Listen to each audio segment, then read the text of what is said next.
Hey YouTubers, Scooby-Doo here again with another installment of my Star Wars wall video.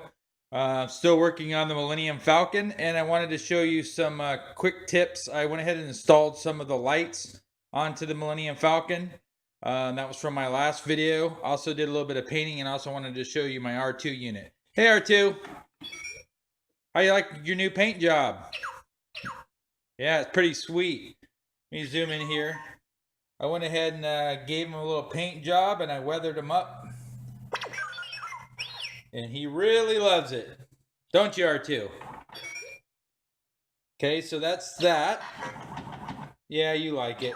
And then I weathered the Millennium Falcon, at least started on it. You can see some of the more detailed. I still have some more painting to do. And then I also installed some lights.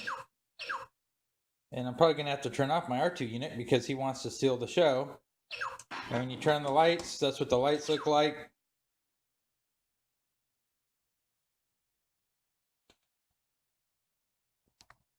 That way, when I have it displayed, I can just have the lights on all the time. Should look really cool. And also, R2 will look really cool as well. Yes, you'll look great. And so I just wanted to point some things out to you. I have two little short videos within this video that I'm going to show you right now. So go ahead and take a look at both of those.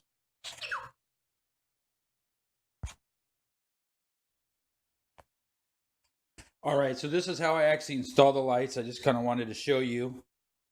All you need is a drill. And you want to obviously find the right drill bit for the size. And you're just going to get these LED lights. Okay, they're battery operated. This is what they look like. You can get them off of eBay if you want. They run like $5 or $6. And they run off of 3 AA batteries. And all you do is I already put a couple of these in because it's kind of hard to do this one-handed. But all you do is drill the hole. These are holes that I drilled. And they just fit in here. Hold on a second. They just fit in there like that, so you can see now all this will be hidden, and I'll actually probably like hot glue down these wires. This is all inside of the Millennium Falcon, so it won't be seen. And then even watch this, you can even take the light for the chest table, you stick that in here, and you flip on the light. There's one hole, you can see I drilled a little too big, so that one I'm definitely going to have to hot glue in, but all the rest of these would actually stay in all by themselves. All these are just locked in. I'm going to flip this up, be really careful. And now you can see, except for that one that's sticking all the way through, you can see how there's just like lights in there. Okay? And I can actually have them more flush with the wall if I want because they're fitting really tight in there. So I just pull it right to the level. There's the chest table that's lit up. And so I'm just going to run that. You can see I have holes drilled right there already. I have holes over there drilled. And all you're going to have to do is just stick the lights in. Hot glue them down just, if you want. Or if you drill the hole just correctly, they'll actually just stay in all by themselves. So that's how I did the lights inside. And bring this back around. Okay. Turn off the lights. Now you go, okay, so what about turning on and off the lights? This works out great. This compartment right here that holds the pod ship, which this Millennium Falcon didn't come with anyways. This is the inside part. What I'm going to do is I drilled a larger hole. This right here. And this thing will actually sits inside. I'll probably hot glue this in. And it'll be right inside. And then the door shuts. So when I want to turn the lights, I just open up the door and flip on the lights. And what I'll do is I'll actually run the wires through here and out and all the way across. Really simple. Same thing with the jets in the back. This is the piece that's inside. See how I already drilled all the holes. Now this one I'm going to use the blue LEDs. Again, same thing. I'm going to run a set through here, run the wire out through here, and here's where the lights go. So it's a really simple thing to set up right there.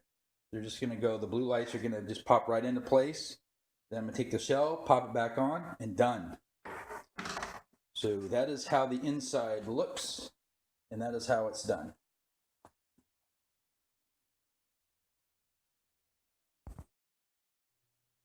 Okay, I wanted to show you some of the painting process that I'm doing. These are the side panels that are on the Millennium Falcon. They actually come right off when you take it apart. And what I did first is I went ahead and sprayed some black spray paint on them. Kind of makes them look dirty, as you can see. And then also too, on the two hidden compartments, I also spray painted those black just because I want there to be a good contrast when I put the ship back together. So I'm gonna come back over here again. So basically what it is, I just take a 99-cent can of spray paint, black, that I got from Walmart for 99 cents. And just basically stood far away and kind of like peppered it onto the side panels. And then what I'm gonna do after that is I'm gonna come back with this Rust-Oleum hammered spray paint, which is kind of give it a can't speak today, the silver kind of color to it and the metal look to it. And I'm going to come back and I'm going to do a light coating over all of it, so it'll cover up some of the black that I did and it'll give it like a layered look. And only takes a few minutes to do, and that was it. Just wanted to show you those two painting techniques for the model.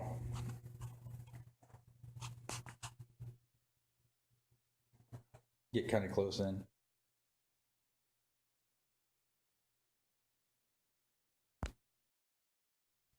Okay, so now we're back. Now I actually did some of the painting on the side panels that you saw, and to get the effect that I have here, I'm using what's called paint wash.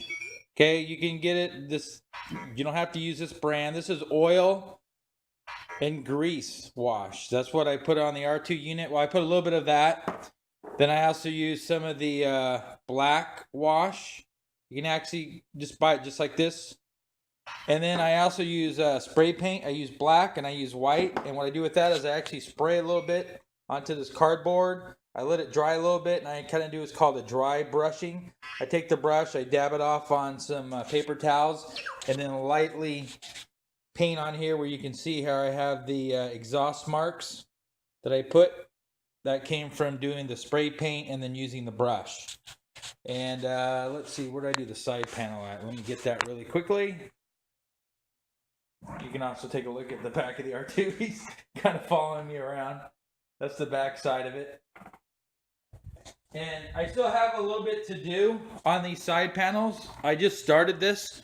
So you take a look on the side panel. So that's the same spray painting that I showed you in the other video.